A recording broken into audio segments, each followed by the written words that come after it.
Amazon mini TV पर जमुना पार नाम की एक नई सीरीज आई है, जिसके सीजन को देखने के लिए आपको 10 एपिसोड देखने होंगे और उन 10 एपिसोड की लेंथ आधे आधे घंटे तक वेरी करती है।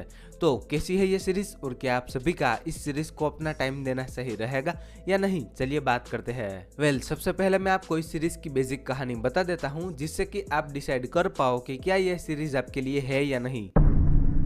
सीरीज के अंदर शांतनु बंसल उर्फ सेंकी की कहानी देखने मिलती है। सेंकी ईस्ट दिल्ली में रहता है, जहां पर ज्यादातर मिडिल क्लास लोग रहते हैं और वो ईस्ट दिल्ली जमुना पार के नाम से जाना जाता है। अब सेंकी जमुना पार के किसी ऑफिस में आर्टिकलशिप कर रहा होता है, लेकिन उसकी सीए की पढ़ाई पूरी होने के बाद वो साउथ दिल्ली शिफ्ट होने की सोच रहा होता है, क्योंकि साउथ दिल्ली वाले लोग हाई स्टैंडर्ड वाले होते हैं और अमीरों वाली लाइफ जी रहे होते हैं। लेकिन सेंकी के पापा सीए की क्लासेस चलाते हैं, तो उसकी इच्छा होती है कि उसका बेटा उसके साथ रहकर उसके काम को संभाले। तो अब सेंकी सीए की एग्जाम के बाद साउथ दिल्ली जाएगा या अपने पापा के साथ रहकर उसके काम को संभालेगा, ये जानने के लिए आपको इस सीरीज को देखना होगा। सीरीज को लेकर मेरे एक्सपीरियंस की बात करूं तो भाई मुझे इस सीरीज को देख के मजा आ गया। मुझे इस सीरीज का पहला एपिसोड देख के ही आइडिया लग गया था कि भाई सीरीज में दम तो है। सीरीज की कहानी सेंकी के पर्सपेक्टिव से दिखाई जाती है कि कैसे उसने सीए की प्रिपरेशन करी, फिर कैसे उसने दिल की नहीं पर दिमाग की सुनी और दिमाग की सुनने के चक्कर में वो कहां से कहां पहुंच गया, फिर उसके बाद कुछ अच्छा करने के चक्कर में वो कैसे फंस जाता है।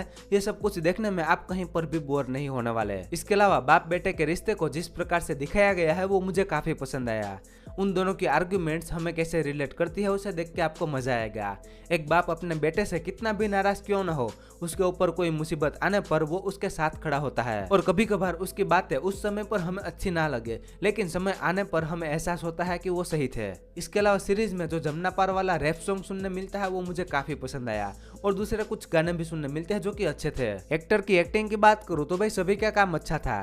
सेंकी यानी कि ऋत्विक को सबसे ज्यादा स्क्रीन टाइम मिला है और उसकी एक्टिंग आपको कहीं पर भी बोर नहीं होने देती। बाकी उसके जो पापा बने हैं उसकी एक्टिंग भी अच्छी थी और सेंकी के जीजू की एक्टिंग भी कमाल की थी। उसका कैरेक्टर थोड़ा कॉमिक टाइप का था, तो आपको कभी कभार हंसी भी आती रहेगी। अब सीरीज के कुछ नेगेटिव की बात करूँ तो सेंकी की जो छोटी सी लव स्टोरी दिखाई गई है उसकी कोई खास जरूरत थी नहीं, क्योंकि एंड तक उन दोनों की लव स्टोरी का कुछ होता नहीं है, तो वो लव स्टोरी बस मुझे सीरीज की लेंथ बढ़ाने के लिए ही लगी। इसके अलावा सीरीज की कहानी प्रिडिक्टेबल है। जैसे आप सीरीज देखते जाओगे आपको आइडिया लगता जाएगा कि अब आगे क्या होने वाला है। वैसे ये कोई बड़ा नेगेटिव पॉइंट भी नहीं है कि जिसकी वजह से आप इस सीरीज को स्किप करो। ओवरऑल कंक्लूजन की बात करूं तो मैंने इस सीरीज को बिंज वॉच किया। ये सीरीज आपका अच्छा खासा टाइम पास करा देगी। और हाँ, सीरीज की एक हैप्पी एंडिंग देखने मिलती है जिसे देखकर मजा आया और इस सीरीज की कहानी को सीजन 1 में ही खत्म कर दिया गया है, तो इसका सीजन 2 नहीं आएगा। पेरेंटल गाइडेंस की बात करूं तो सीरीज में कोई भी इंटीमेट सीन या बेड सीन देखने नहीं मिलते, पर कुछ सीन में गालियां सुनने मिलती है।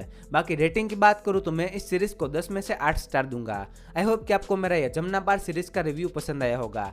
तो अगर रिव्यू पसंद आया है तो वीडियो को लाइक कर देना और चैनल पर नए हो तो सब्सक्राइब भी कर लेना। मैं मिलता हूं आपको अगले वीडियो में, तब तक के लिए बाय।